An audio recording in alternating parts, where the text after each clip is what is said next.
and we want to read several verses. இதிலே சில வசனங்களை நாம் வாசிப்போம். We'll read chapter 3 and verse 14.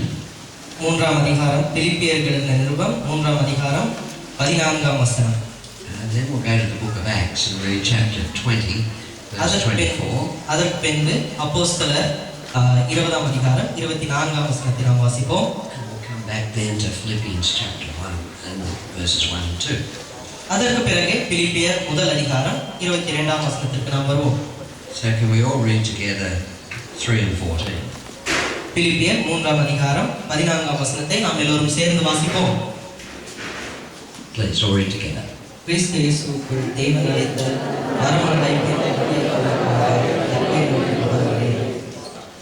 Now the book of Acts chapter 20 and verse 24.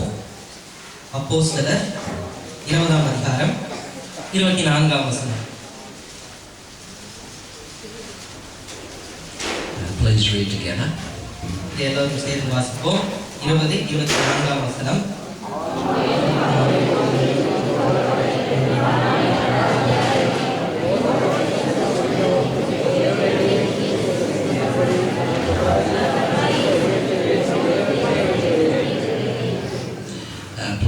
Please note in that verse in the middle part, Paul says that I might finish my course with joy and the ministry. இதிலே நடுபாகத்தில் இருக்கும் ஒரு காரியத்தை நாம் குறித்து வைத்துக் கொள்ள வேண்டும். என் ஓட்டத்தை சந்தோஷத்தோடு முடிக்கவும் தேவனுடைய கிருபையின் சுவிசேஷத்தை பிரசங்கிக்க பண்ணும்படிக்கு நான் கர்த்தராகிய இயேசுவின் இடத்தில் பெற்ற ஊழியத்தை நிறைவேற்றுமே விரும்புகிறேன். Now come back to the book of Philippians in chapter 1 and we'll read together verses 1 and 2. மறுபடியும் நாம் பிலிப்பியர்கள் எழுதின நிருபம் முதல் அதிகாரம் முதல் 2 வசனங்களை நாம் வாசிப்போம்.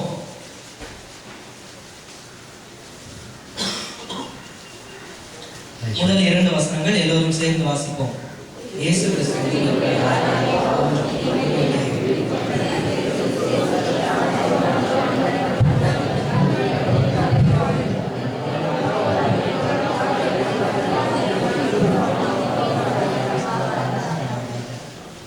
Let's commit the reading of the word to the Lord in prayer. நாம் வாசித்த பகுதியை தேவனிடத்தில் ஒப்படைத்து நாம் ஜெபத்தில் இருப்போம்.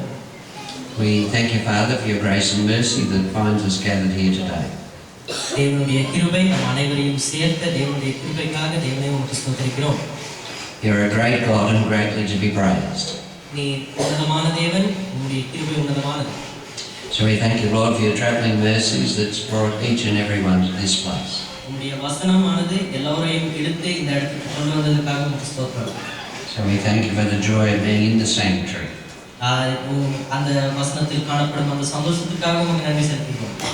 We thank you, Lord, for each other and we'd ask that we learn more about Christ. நான் ஒவ்வொருத்தருக்காகவும் உமக்கு நன்றி செலுத்தி உம்முடைய சிலுவை நடுவில் எங்களை சேர்த்ததற்காக உமக்கு நன்றி செலுத்துகிறோம். So we ask, Lord, for the blessing of the Holy Spirit. உம்முடைய பரிசுத்த ஆவியின் ஆசீர்வாதத்துக்காக நாங்கள் எதிர்பார்க்கிறோம். That He might indeed lead and guide us into all things.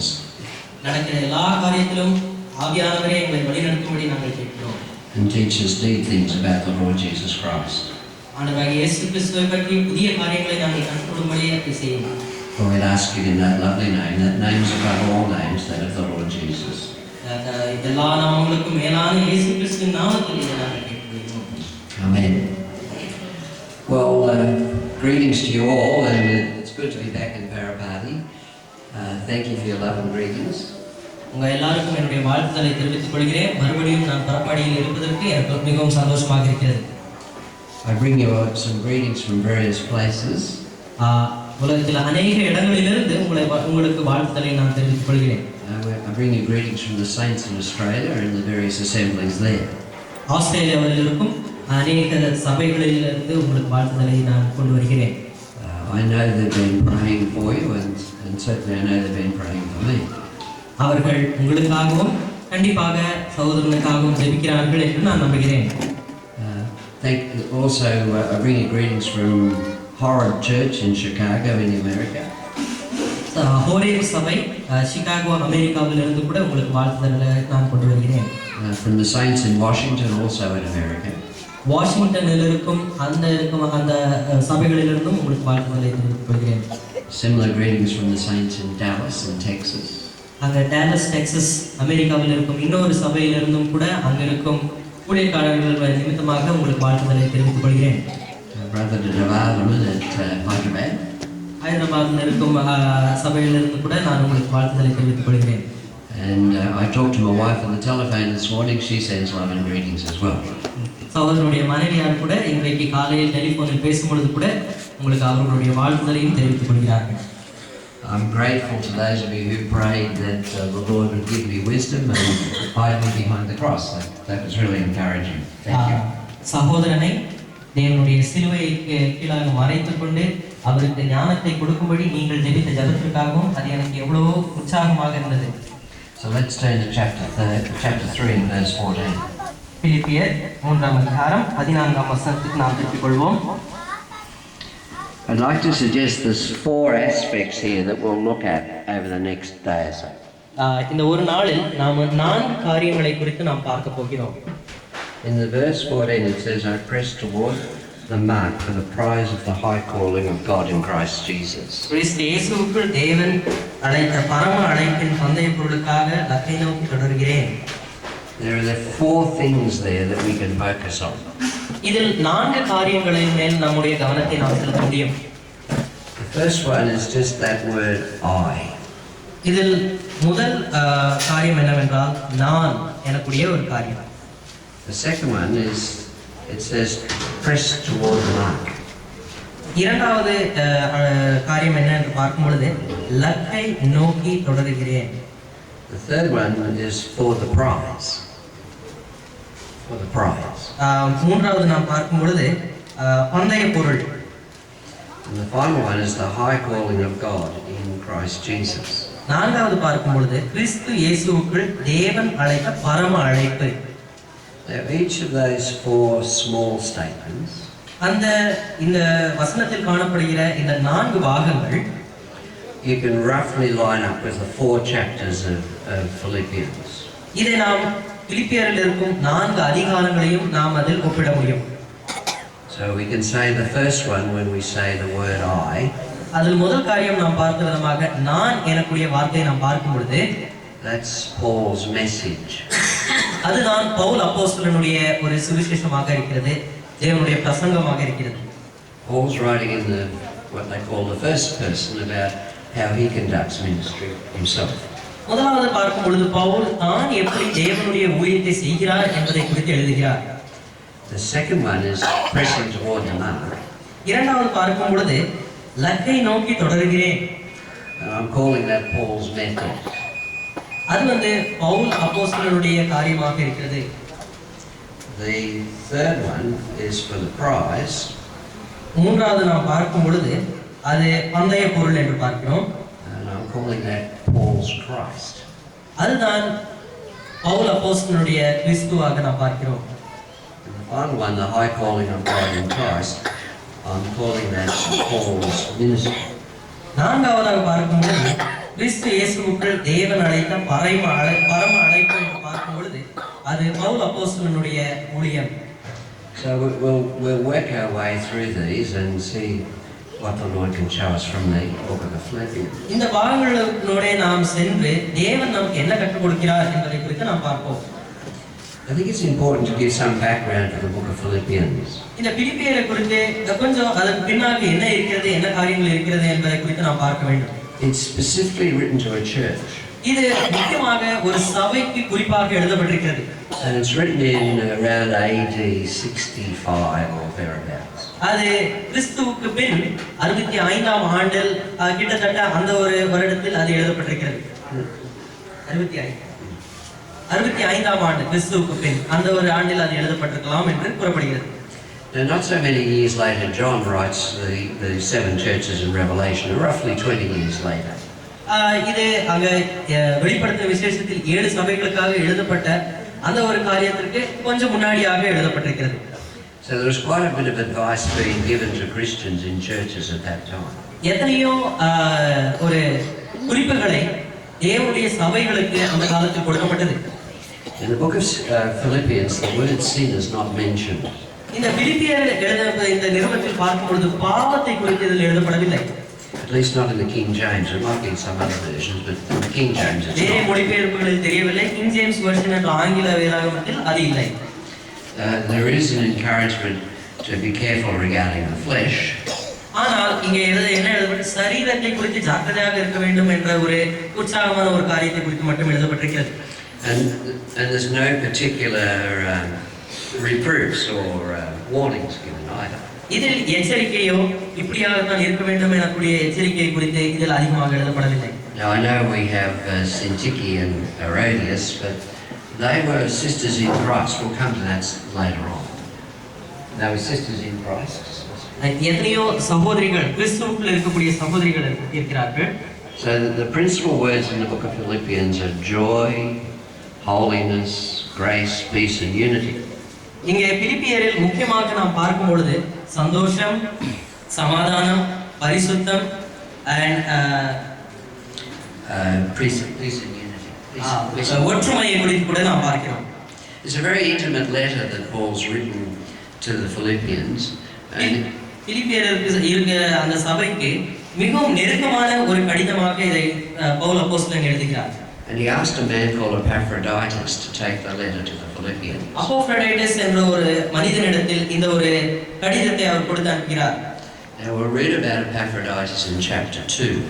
அப்போஃப்ரோடைட்டஸ் குறித்து நாம் 2ஆம் அதிகாரத்தில் அதை வாசிக்க முடியும். We won't turn to it now, but when we come to chapter 2, we'll talk something about Epaphroditus. அந்த 2ஆம் அதிகாரத்தை குறித்து நாம் தியானிக்கும் பொழுது அந்த மனிதனை குறித்து நாம் பார்ப்போம். Epaphroditus is a very special man. அப்போஃப்ரோடைட்டஸ் என்பவர் மிகவும் ஒரு முக்கியமான ஒரு மனிதனாக இங்கே காணப்படுகிறார். He actually came to Rome to bring messages and comfort and so on to Paul. அங்கே பவுல் அப்போஸ்தலன் ரோமில் இருக்கும் பொழுது அவர்களுக்கு சமாதானத்தையும் ஆறுதலையும் கொண்டு வருகிற கடிதங்களை அவர் கொண்டு வந்தார். And Paul asked him to come back with this letter. அவர் பவுல் அப்போஸ்தலன் தன்னுடைய அந்த கடிதத்தின் மூலம் எடுத்துக்கொண்டு வர வேண்டும் என்று அவர் கூறினார். Now you're probably not sure where Philippi is, but if you know where Greece is on the map of Europe. இந்த பிலிப்பு பட்டணம் என்பது எங்க இருக்கிறது என்று அநேகருக்கு தெரியாமல் இருக்கலாம். ஆனால் உலக மேப்பில் பார்க்கும் பொழுது கிரேக்க பட்டணம் எங்க இருக்கிறது என்று பார்க்க முடிந்தால் It's on the coast there, Yugoslavia, Bulgaria, in that area. அந்த கிரேக்க பட்டணத்தில் காணப்படும் அந்த கரை ஓரங்களில் இந்த பிலிப்பு பட்டணமானது இருக்கிறது.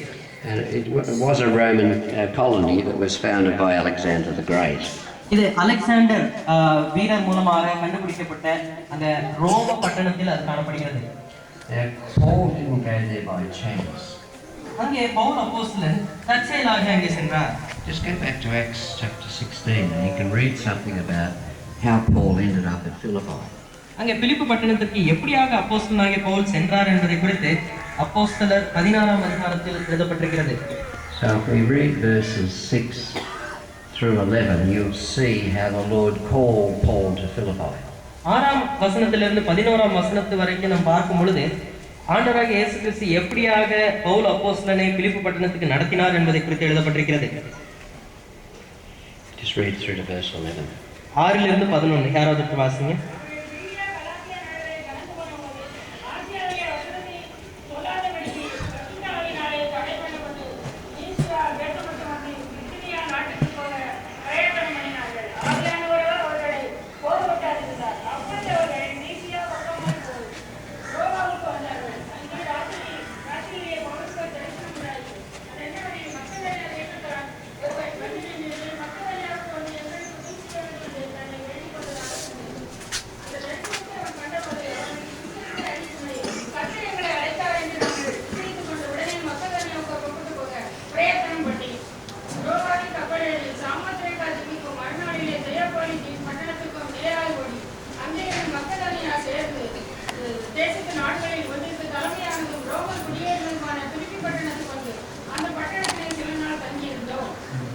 So we see in verse 13, the assembly had very simple beginnings because we find they were beside a riverside. இங்க நாம் பார்க்கும் பொழுது எவ்வளவு சாதாரணமான ஒரு தொடக்கத்தை அங்கே அடைந்திருந்தார் என்பதை குறித்து நாம் இங்கே பார்க்க முடியும். And we find in verse 14 there was a certain woman named Lydia. இங்க நாம் பார்க்கும் 14ஆம் வசனத்தில் லிடியா என்ற ஒரு ஸ்திரியை குறித்து கூட பார்க்கிறோம். Became one of the first converts in Philippi. அவர்கள் தான் முதலாவதாக கிறிஸ்துவை ஏற்றுக்கொண்டு மனம் திரும்பின மனிதர்கள் என்று நாம் பார்க்க முடியும். We find in verse 15 she was baptized and her household. 15ஆம் வசனத்தில் லீதியாளும் அவருடைய குடும்பத்தாரும் அங்கே ஞானஸ்நானம் பெற்றார்கள் என்பதை குறித்து எழுதப்பட்டிருக்கிறது. So that was the beginnings of the church of Philippi, very humble beginnings. அதுதான் பிலிப்பு பட்டணத்தில் ஆரம்பித்த அந்த சாதாரணமான ஒரு ஆரம்பமாக இங்க காண முடிகிறது. But the Spirit of God had led Paul specifically there on what was his second missionary journey. பவுலுடைய இரண்டாவது ஊழியத்தின் அந்த பிரயாணத்தை பார்க்கும் பொழுது ஆவியானவர் பவுலை பிலிப்பு பட்டணத்துக்கு நடத்தினார். If you look in your back of your Bibles, you can see the various maps which show you the journeys. உங்களுடைய பைபிள் பின்பக்கத்தில் நீங்க பார்ப்பீர்கள் என்றால் अनेक வரைபடங்கள் அங்கே உலகத்தை குறித்து அங்கே வரையப்பட்டிருக்கிறது.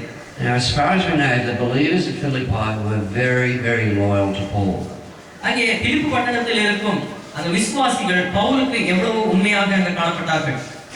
And we find 10 years or so after his missionary journey, he's now in prison. அங்கே பிலிப்பு பட்டணத்தில் அந்த 10 வருடம் அங்கே ஊழியத்திற்கு பிறகு இப்பொழுது சிறைச்சாலையில் காணப்படுகிறார். It seems he was under what we call house arrest. இங்க நாம் பார்க்கும் பொழுது வீட்டில் அடைப்பட்டிருக்கும் என்ற ஹவுஸ் அரெஸ்ட் எனக்கூடிய ஒரு முறையில் அவர் காணப்பட்டார். So people could come and see him. மனிதர்கள் வந்து பார்க்க வேண்டியவர்கள் வந்து பார்க்கலாம். And so that's how Epaphroditus came to see him. He visited him in this house.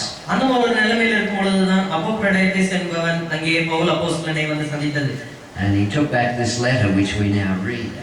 அப்பொழுதுதான் இங்கே நாம் வாசித்துக் கொண்டிருக்கும் இந்த பிலிப்பியருக்கு எழுதின இந்த நிருபத்தை Epaphroditus பவுலிடத்திலிருந்து கொண்டு சென்றார். Now, if you think about it, it's amazing, isn't it? இதை நாம் யோசித்து பார்க்கும் பொழுது எவ்வளவு அற்புதமாக இருக்கிறது அல்லவா? This letter இந்த ஒரு கடிதமானது was originally taken by a man. இது ஒரு மனிதன் மூலமாக எடுத்துக்கொண்டு போகப்பட்டு back to the church in Philippi. பிலிப்பியில் இருக்கும் அந்த ஒரு சபைக்கு எடுத்துக்கொண்டு செல்லப்பட்டு and now we read it in a church in India. இப்பொழுது நாம் இந்தியாவில் இருக்கும் இந்த சபையில் இதை வாசித்துக் கொண்டிருக்கிறோம். See, this word is very special. இந்த வார்த்தையானது இந்த வசனமானது எவ்வளவு விசேஷமாக இருக்கிறது. Nothing happens by chance as far as the word of God is concerned. எதுவுமே தற்செயலாக நடக்காது. So given that sort of power that's given us this word, it still has that power today. எப்பேற்பட்ட ஒரு வல்லமையின் மூலமாக இந்த வசனம் பவுலுக்கு கொடுக்கப்பட்டதோ அதே வல்லமை இன்றைக்கும் கூட இந்த வசனத்துக்கு இருக்கிறது. That's why the scriptures instruct us that man shall not live by bread alone, but every word that proceedeth from the mouth of God. அதனால்தான் தேவனுடைய வசனம் கூறுகிறது அப்பத்தினால் மட்டுமல்ல தேவனுடைய வாயிலிருந்து புறப்படுகிற ஒவ்வொரு வார்த்தையினாலும் மனிதன் ஜீவிக்கிறான் என்பதை குறித்து எழுதப்பட்டிருக்கிறது. This is where God's thoughts come from, this book. அதனால்தான் இந்த புத்தகத்தில் தேவனுடைய அந்த வார்த்தையானது வந்திருக்கிறது. Now the letter carried by Epaphroditus is 2000 years old. இது 2000 வருடங்களுக்கு முன்னதாக Epaphroditus மூலமாக எடுத்துக்கொண்டு செல்லப்பட்ட ஒரு கடிதமாக இருக்கிறது. It is still alive. ஆனால் இன்றைக்கும் அது அந்த வசனமானது ஜீவித்துக் கொண்டிருக்கிறது. That's amazing, isn't it? It's still alive in Parapati. அது இன்னும் இந்த பரபாடியில் அது ஜீவித்துக் கொண்டிருக்கிறது என்பதை நாம் நினைக்கும் பொழுது எவ்வளவு ஆச்சரியமாக இருக்கிறது. There were some problems in the church at Philippi. அங்கே பிலிப்பு சபையில் சில பிரச்சனைகள் இருந்தது. They faced false teachers. அங்கே சில பொய் போதகர்கள் அங்கே கள்ள போதகர்கள் அங்கே காணப்பட்டார்கள். There was a suggestion of division because of Herodias and Syntyche. அங்கே நாம் பார்க்கும் பொழுது அங்கே சில பிரிவினைகள் அங்கே ஏற்பட்டதை நாம் காண்கிறோம். But basically it was a very zealous witnessing church. ஆனால் நாம் பார்க்கும் பொழுது உண்மையாகவே பார்க்கும் பொழுது அது மிகவும் தேவனுக்காக வைராக்கியம் உள்ள மிகவும் உண்மையுள்ள ஒரு சபையாக காணப்பட்டது, சாட்சியான சபையாக. It was not a church that was bound up in theological things so much. இன்னொரு சபை மிகவும் தேவனுடைய வசனத்திலும் அந்த அறிவிலும் வளர்ந்த ஒரு சபை இருந்தது. They were a church who worked in the gospel and saw the results of the gospel. அது தேவனுடைய சுவிசேஷத்திலும் அவர் கூறின அந்த சுவிசேஷத்தின் அந்த காரியங்களிலும் அது மும்முரமாக இருந்தது. And it's clear their priority was the Lord Jesus Christ. The Lord Jesus Christ. Their priority was the Lord Jesus Christ. அவருடைய முக்கிய ஸ்தானமானது இயேசு கிறிஸ்துவாக தான் இருந்தது. And that should be our priority. அதேதான் நம்முடைய முதல் ஸ்தானமாகவும் இருக்க வேண்டும். See, God's not interested in rights and wrongs. தேவன் நாம் செய்யும் தவறுகளிலும் சரியான காரியங்களிலும் முக்கியத்துவம் கொடுக்கிறது கிடையாது. I'm not saying he's not unsympathetic, but his main desire is to know Christ. அது அதனால தவறு செய்து கொண்டே இருக்கலாம் என்று கிடையாது. ஆனால் முக்கியமான காரியம் தேவனை நாம் முதல் ஸ்தானத்தில் வைப்பதுதான் அவருக்கு பிரியமான ஒரு காரியம். See, we can come to each other with all sorts of problems. நாம் ஒருவரை ஒருவர் அநேக விதமான தவறுகள் மூலமாகவும் அநேக விதமான சரியான காரியங்கள் மூலமாகவும் சந்திக்கலாம். My neighbor doesn't talk to me. என்னுடைய பக்கத்து வீட்டுக்காரர் என்னிடத்தில் பேசுவது கிடையாது. The children misbehave. என்னுடைய பிள்ளைகள் சொன்ன பேச்சு கேட்பது கிடையாது. The list is very long one. அப்படி நாம் அநேக காரியங்களை நாம் ஒரு பெரிய பட்டியல் போட்டு செல்ல போகலாம். And we can sit and give all sorts of advice. நாம் உட்கார்ந்து கொண்டு எத்தனையோ ஆலோசனைகளை கூறலாம். But the best advice is based around Christ and His Word. ஆனால் மிக அருமையான ஒரு ஆலோசனை என்னவென்றால் எல்லாமே கிறிஸ்துவுக்கு சுற்றிலுமே காணப்படுகிறது. There's not a single issue that's not addressed by the Bible that can't be helped with leaning on the Lord Jesus Christ. Not a single issue. உலகத்தில் எந்த பிரச்சனையும் கிறிஸ்துவினால் இந்த வேதத்தில் காணப்படாத எந்த ஒரு பிரச்சனையும் கிடையாது. அந்த பிரச்சனைகளுக்கு தீர்வு காணாமல் எந்த ஒரு பிரச்சனையும் இந்த வேதத்தில் எழுதப்படவில்லை. And we said that the four things we can draw from the verse 3:14. The first one is I. நாம் நான்கு காரியங்களை குறித்து கவனம் செலுத்த வேண்டும் என்று பிலிப்பியர் 3:14 நாம் கவனித்தோம். அதில் முதல் காரியம் நான். And if we turn to Philippians 1, பிலிப்பியர் எழுதின நிருபம் முதல் அதிகாரத்துக்கு நாம் திருப்பவும் என்றால் we'll have a look at some of the aspects of the Paul who he described as I. இங்கே பவுல் அப்போஸ்தலன் தன்னை குறித்து நான் என்று கூறிய சில காரியங்களை குறித்து நாம் தியானிப்போம். The first thing we should say is that the church of Philippi arose because of the voice of the Spirit working. We read that in Acts chapter 16. அப்போஸ்தலர் 16ஆம் அதிகாரத்தில் நாம் பார்த்த விதமாக பிலிப்பி சபை என்பது ஆவியானவர் மூலமாக அப்போஸ்தலனாகிய பவுல் மூலமாக அது கட்டப்பட்டது என்று பார்க்கிறோம். The vision that arose was that of winning sinners to Christ. நாம் அங்கே பார்க்கும் பொழுது அங்க வந்த தரிசனம் என்னவென்றால் பாவிகளை தேவனுடைய சிலுவை அண்டையில் கொண்டு வருவது. And the Lord had a victory in that there were Lydia and others came to Christ. அங்கே நாம் பார்க்கும் பொழுது அதில் ஜெயம் பெற்றார்கள் நீதியாள் மூலமாக இன்னும் அநேக குடும்பங்கள் மூலமாக. So that's the background of how this church was formed. அந்த விதமாக தான் இந்த ஒரு சபையானது கட்டப்பட்டது. Now it's interesting, we read verses 1 and 2 that tells us what the church of Philippi was like. பிலிப்பியர் 1 முதல் 2 வசனங்களில் நாம் பார்க்கும் பொழுது பிலிப்பு சபையானது எப்படிப்பட்ட ஒரு சபை என்பதை குறித்து இதில் கூறப்படுகிறது. And of all the descriptions of the church in the New Testament, I like this one very much. இதே மாதிரி தான் நாம் பார்க்கும் பொழுது ஒவ்வொரு சபையை குறித்தும் அந்த சபை எப்படிப்பட்டது என்பதை இந்த வசனங்கள் மூலமாக பார்க்கும் பொழுது நமக்கு எவ்வளவோ அது உற்சாகத்தை ஊட்டக்கூடியதாக இருக்கிறது. It says, Paul and Timotheus, the servants of Jesus Christ. பவுலும் தீமோத்தேயும் தேவனுடைய ஊழியக்காரர்கள் என்று பார்க்கிறோம். Paul and Timotheus had quite high office, if you like. They were apostles and evangelists and teachers.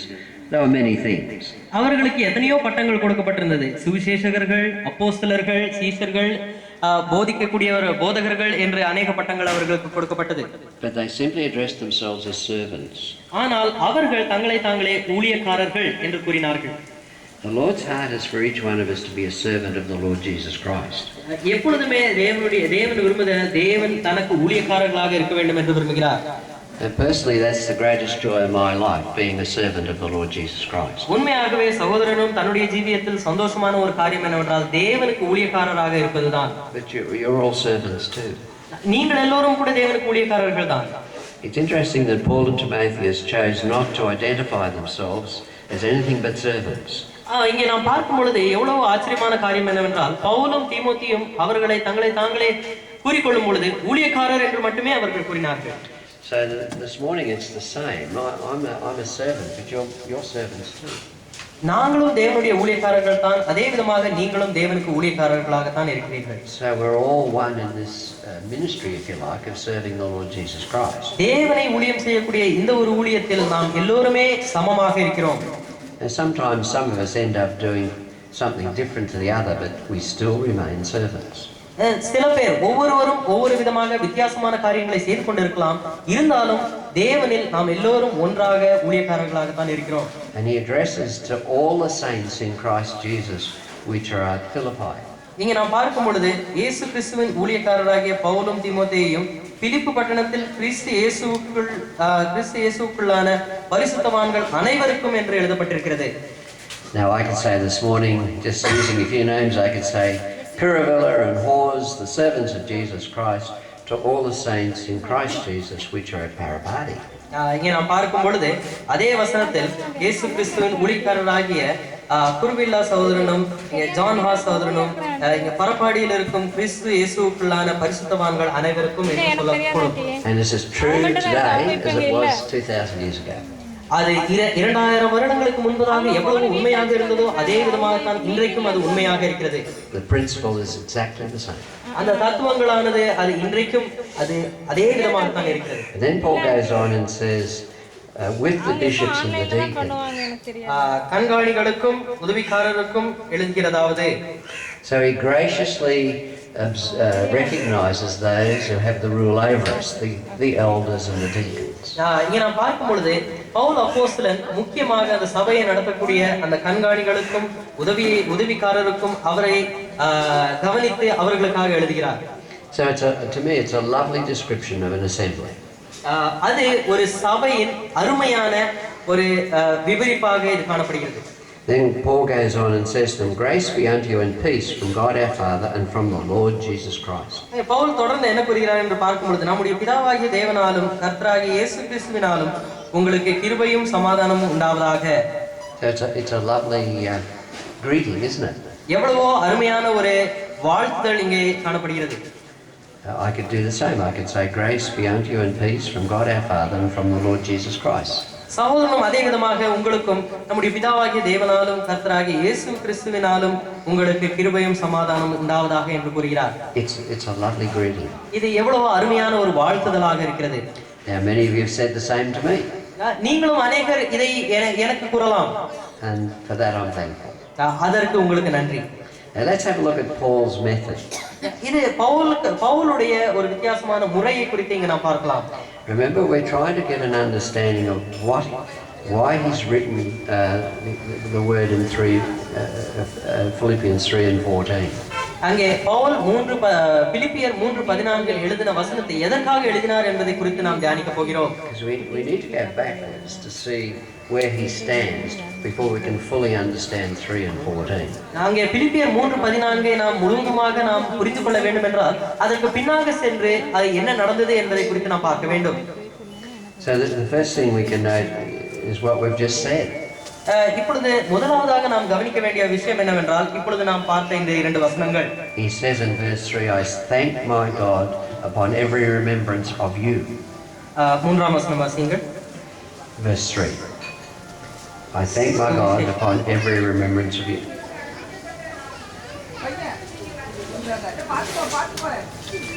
நாலாவது வசனம்.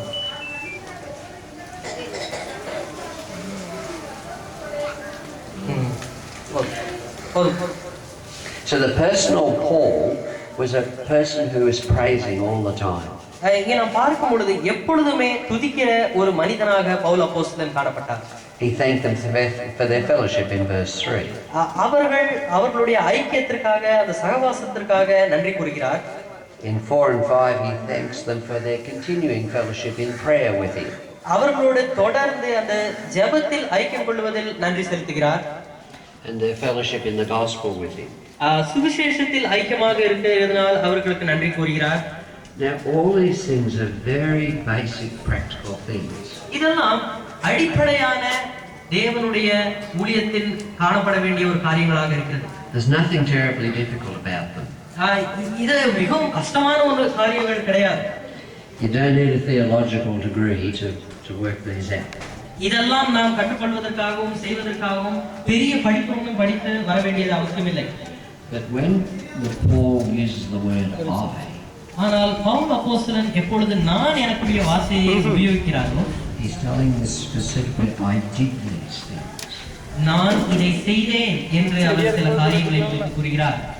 So if I apply it to myself, I need to ask myself, do I really give praise for the fellowship I enjoy? அந்த நான் எனக்குரிய வார்த்தையை நான் எனக்குள் நான் போட்டுக்கொள்ளும் பொழுது, நான் என்னை குறித்து கூறும் பொழுது, நான் உண்மையாகவே எல்லா காரியத்திற்காகவும் நான் நன்றி செலுத்தினேனா, துணியை செலுத்தினேனா? Do I pray